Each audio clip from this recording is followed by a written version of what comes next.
So I'm here with Mark Jones on his debut of the Chris 16 Supporters Trust evening. How was it this evening? Yes, it was excellent, thank you. I haven't been before, I didn't know what to expect, but some good support and knowledge there, and some sensible questions. They're quite gentle with you though, Mark. Yeah, they were. I think they're taking a bit of sympathy on me because it was my first time, but I'm sure they'll be more vigorous in future meetings if I'm invited back. But it's really important, isn't it, in terms of the region actually connecting with the supporters being able to answer the questions which they don't necessarily get to ask. Yeah, definitely, and I think they get the answer straight from the horse's mouth, so to speak. It's not second-hand, it's not doctored in any way, and they can genuinely see by something or by the individual's face whether they think they're telling the truth or not, which is important. We've been nothing more than honest and open here tonight, and hopefully everybody will go away from here a little bit better informed about what's going on here and what we're trying to do. So Mark, hinted tonight that a number of the internationals will be coming back for Treviso game. How much of a boost will that be to the team? Yeah, it'll make a massive difference. We've requested that we can have those players back and spoken to the individuals involved, and if they're not going to be playing for Wales, then they're more than happy to rejoin us the mid part of next week. So that'll be really important to us, give us some quality back there, to supplement the good youngsters that we've had over the last couple of weeks, I beg your pardon. And I think it'll be good for the whole group to get back together, with a massive Treviso game coming up. And with some of those names back in the back line, quite an exciting lineup, really.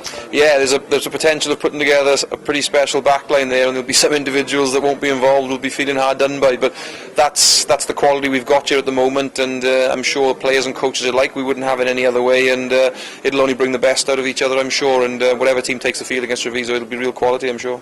And also, obviously, with the run-in now of 5 home games, really crucial for the Magners League to actually put out your best team and your strengths every time, really, isn't it? Yeah, definitely. We've got sort of hopefully 7 or 8 games left if you include the semis and finals of that Magners competition, and we're aiming for it, and to get there and be able to be involved in those games, we'll need to put our best team out week in, week out, and fingers crossed, with injury aside, we'll be able to do that.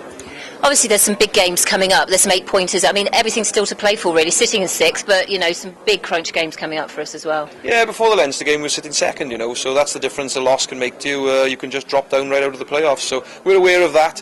Like you say, there's some 8-point games coming up with the teams and against the teams that are around us, and there's an opportunity with some home games here to really cement ourselves in those top 4 spots, but it's going to go right down to the wire, I'm sure, and it all starts with this game in a sort of 10 days time.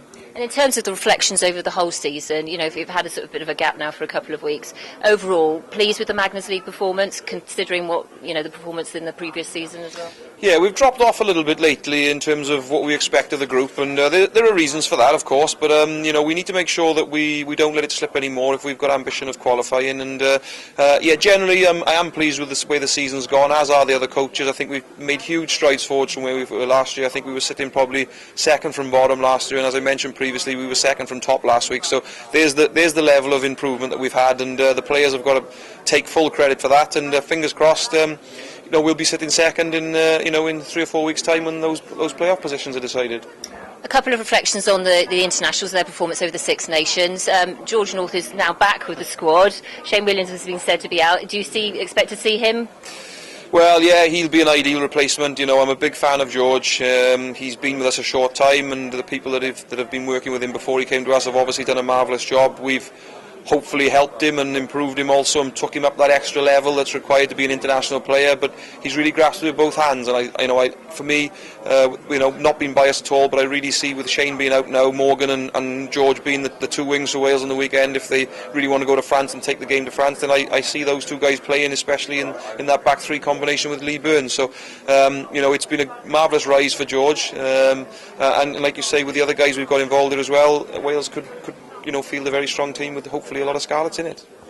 And there's a lot of talk tonight about contracts, re-signings. Obviously, those things are going to be announced after the Six Nations, probably in a couple of weeks. But when you look forward to next season, the players that are going to be here, and the importance that we had in terms of re-signing certain core players, how exciting is it, really? Oh, well, you have to keep the nucleus of your team. If you look at the top football teams, the Manchester Uniteds, the Chelseas, they've got a core group of players, and they just re-sign them year in, year out. They keep the players that are important to the squad as a whole. And Nigel will hopefully be announcing along with the chief exec these signings in the coming weeks. And I think that it'll encourage everybody in the region that we are holding on to the future of the club, and we've got some great players that are going to be a part of this group for the next 2 or 3 years, and hopefully, you know, we'll be able to supplement that with players from outside. And I think if you're going to entice people to come and play at this region, you need to show ambition, and I think the fact that we're re-signing these people shows that we have got great ambition to move this team forward over the coming years. And finally, Mark, first season as a coach, how itching have you been to get back on the field if there's been injuries, but how have you found it so far, really? Yeah, it's been a difficult one, and I've had to tread carefully to a certain extent because I have just left the changing room, and I've tried to be careful in how I've handled myself with the players. You know, I need to make sure that they understand that I'm now no longer a player and a captain. I am the coach, and I've balanced that up with obviously trying to keep a good relationship as they feel that they can approach me at any time, and I think it's gone well. I think next year it'll be easier for me, definitely. We'll know each other a little bit better on a player-coach scenario, but I can't thank the players enough for their response to me as a coach. It's my first year. It was a big risk for Nigel to give me the opportunity, but I feel along with the other coaches it's gone well, and I'm really optimistic about the next year ahead of us, and if the players give me the same sort of response as I've had this year, it'll go really well. Okay, well, Mark, all the best in the forthcoming games of the Magners, and we'll catch up with you at the end of the season. Thanks, Antonia. Cheers.